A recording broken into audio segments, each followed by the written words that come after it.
దేశ ఆర్థిక వ్యవస్థను పురోగమన దిశలో నడిపిస్తుందని భావిస్తున్న వస్తు సేవల పన్ను జీఎస్టీ బిల్లును అమల్లోకి తెచ్చేందుకు కేంద్రం రంగంలోకి దిగింది. దాదాపు అన్ని పక్షాల మద్దతుతో ఏకీకృత పన్ను వ్యవస్థకు రాజ్యసభలో ఆమోదముద్ర వేయించుకున్న కేంద్రం 2017 ఏప్రిల్ 1 కల్లా ఈ కొత్త విధానాన్ని అమల్లోకి తీసుకురావాలని లక్ష్యంగా పెట్టుకుంది. ఈ మేరకు ఆర్థిక మంత్రి అరుణ్ జైట్లీ సమక్షంలో కేంద్ర రెవెన్యూ కార్యదర్శి హస్ముఖ్ అదియా జీఎస్టీ అమలు మార్గసూచిని ప్రకటించారు. వస్తుసేవల పన్ను బిల్లు సాధించిన ఉత్సాహంలో ఉన్న కేంద్ర ప్రభుత్వం 2017 ఏప్రిల్ 1 నాటికి అమల్లోకి తెచ్చేందుకు కార్యాచరణ ప్రకటించింది. ఢిల్లీలో ఏర్పాటు చేసిన ప్రత్యేక సమావేశంలో కేంద్ర రెవెన్యూ కార్యదర్శి హస్ముఖ్ అదియా మార్గసూచిని విడుదల చేశారు. రాజ్యసభలో చేసిన సవరణలకు లోక్సభలోనూ ఆమోదముద్ర వేయించుకోవడం మొదటి కార్యాచరణగా కేంద్రం నిర్ణయించుకుంది. 30 రోజుల్లో కనీసం 16 రాష్ట్రాలతో జీఎస్టీ బిల్లుకు ఆమోదం లభించేలా చర్యలు తీసుకుంటారు. జీఎస్టీ బిల్లుకు రాష్ట్రపతి ఆమోదం లభించిన తర్వాత జీఎస్టీ కౌన్సిల్ ఏర్పాటుకు మంత్రివర్గం ఆమోదం తెలపనుంది. మంత్రివర్గ ఆమోదం తర్వాత ఏర్పడే జీఎస్టీ కౌన్సిల్ జీఎస్టీ నమూనా చట్టాలకు సిఫారసు చేస్తుంది. అనంతరం జీఎస్టీ బిల్లుకు అనుబంధంగా తేవాల్సిన కేంద్ర జీఎస్టీ, సీజీఎస్టీ, సమీకృత జీఎస్టీ, ఐజీఎస్టీ చట్టాలను కేంద్ర మంత్రివర్గం ఆమోదిస్తుంది.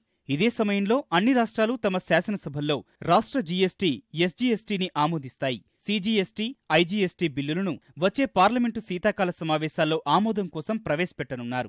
ఆ రెండు బిల్లులు పార్లమెంటు ఆమోదం పొందిన తర్వాత వచ్చే ఏడాది మార్చి 31 నాటికి జీఎస్టీ నిబంధనల నోటిఫికేషన్ జారీ చేస్తారు. ఈలోపు అంటే డిసెంబర్ 2016 కల్లా జీఎస్టీ సాఫ్ట్వేర్ను సిద్ధం చేస్తారు. ఆ సాఫ్ట్వేర్ను జనవరి కల్లా పూర్తి స్థాయిలో పరీక్షించి అనుసంధానిస్తారు. ఈ ఏడాది డిసెంబరు కల్లా సాఫ్ట్వేర్ పైన, జీఎస్టీ చట్టాలపైన 60,000 మంది కేంద్ర రాష్ట్ర ప్రభుత్వ ఉద్యోగులకు శిక్షణ కార్యక్రమాలను పూర్తి చేయనున్నారు. మార్చి 2017 కల్లా వ్యాపార, వాణిజ్య వర్గాలతో జీఎస్టీ అమలు, పన్ను చెల్లింపులపై సమగ్ర చర్చలను పూర్తి చేస్తారు. ఇదే క్రమంలో వ్యాట్, సేవా పన్ను, కేంద్ర ఎక్సైజ్ సుంకాలను జీఎస్టీలో కలిపేస్తారు.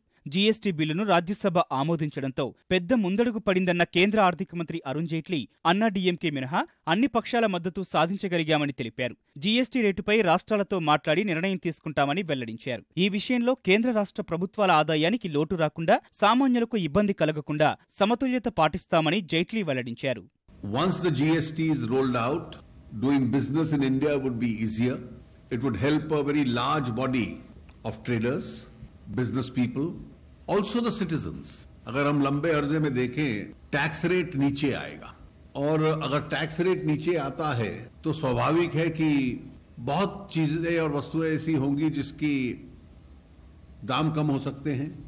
अब आने वाले दिनों में इसका आगे जो रोड मैप है, हम लोग प्रयास करेंगे कि शीघ्र से शीघ्र उसको पूरा करके जो प्रक्रिया चल रही है इसको लागू किया जाए. జీఎస్టీ వల్ల ద్రవ్యోల్బణం పెరగబోతున్న అరుణ్ జైట్లీ బిల్లులో రేటు పరిమితిని పేర్కొంటే ఆదాయ లోటు ఏర్పడుతుందని అభిప్రాయపడ్డారు.